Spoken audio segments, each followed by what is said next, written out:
Hi, good night, guys. Hope all is well. I'm actually here cooking some dinner, and it's pretty late. It's now, what's that? 10:45 in Jamaica. So, as mentioned before, my name is Dr. Sistnet. I hope everybody's good. Just giving y'all a feeling on how it's been for the last week. I had two tests this week, sign language as well as oral and dental anatomy. We just had a carving to do.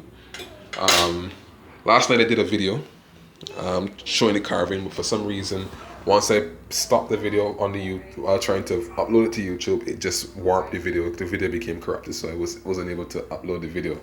And just to show you that I was actually really serious, let me show you the tooth that I ended up carving. This is it right here. So this is a primary maxillary, first molar, and this is what we had to carve in the lab. So as you know, chances are if you're a dentist, you know that the mesial-distal diameter of the maxillary first molar is usually longer or wider than the buccal palatal diameter. You know, for one of the most distinctive feature of the of the maxillary first molar deciduous tooth is that it has a prominent mesiopalatal cusp. Another interesting feature about it is that it has three roots, with the distal root being the shortest. The the palatal root is relatively long, and the distal buccal one, from the book, it seems as though from the Wheeler's dental anatomy, it seems to be the longest one, which is the mesial buccal tooth.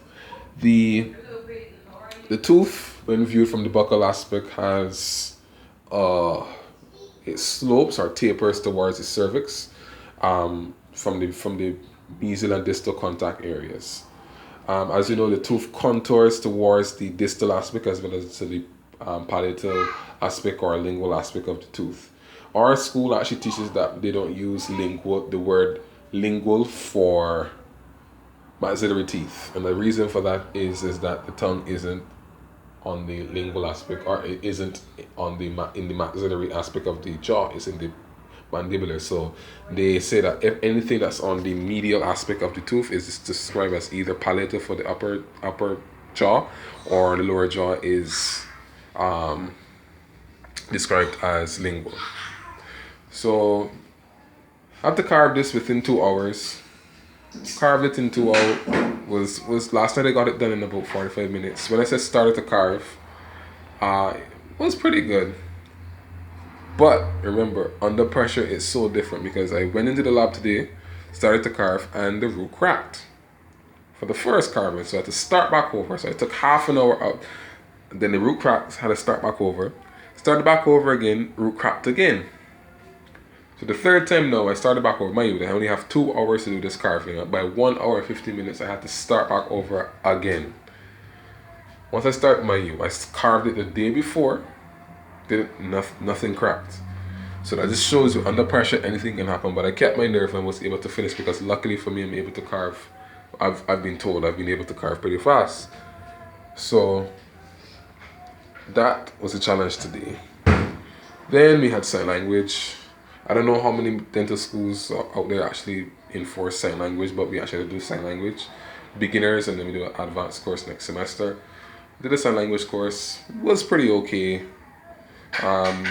Asked me some pretty basic questions, that, like for instance, they asked me to describe myself, what's my profession, my age. What else? Age, name, profession. You have to spell it out, spell out your name. Age is, well, this is 20, and then you do 8. I'm 28 years old. Profession, assigned doctor. They also sign that I'm a dental student, which is you sign the letter D, and this is dentistry. So dental, and then you'd say student. You sign that as well too. This is gonna be a busy weekend. I actually have a test coming up on Tuesday, and I have finals coming up on the 5th, which includes vivas, which is like orals, as well as OSCEs and spotters, and written papers. So Tonight it's going to be a pretty late night, so I'm actually here cooking some pasta. Just to answer someone's question in one of my posts, the person was asking what's the cost of the examination. I'm not really interested in the cost of the examination right for MRCS. They're asking what's the cost. MRCS right now, I'm not certain the cost, but I know that when I first set the exam, it was about $1,000 for the part 1. And that exam, luckily for me, I didn't have to travel. I did for it with the MRCS for the UK, Edinburgh. I just did it here in Jamaica for the first part. The second part, I had to fly up. So that ended up costing me at least £3,500. Because remember, you have to fly up to the country. Luckily for me, I didn't have to get a visa, but you have to fly up to the country as well as you have to stay, board, travel back and forth.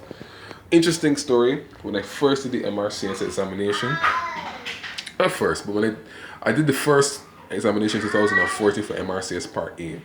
I didn't pass back then, got discouraged, and actually started to study for USMLE. Somehow, like I sort of said in my previous video, my mother encouraged me to start back studying for MRCS, and I came and did it in 2016, September, passed then. So this year, March, I flew up and did, it seems so long ago, but yeah, March, I flew up and did Part B, passed it first time. So interesting thing about MRCS Part B. One, when I did the examination, when I flew up, I was so nervous because everybody there did all the preparatory courses. I did none. I did no preparation courses. I just studied, and they used the MRCS question banks like past tests as well as the British Medical Journal to study. Not British Medical Journal, past the MRCS. So past the MRCS and past tests for Part B of the MRCS, very helpful. The past test is very expensive, but it's very helpful. So the day before the examination, I was staying in London, and not a nice hotel, but I mean it served its purpose. And I was so nervous that I didn't want to miss my examination, because if I missed my examination, the amount of money I spent, I would end up literally wasting a lot of money.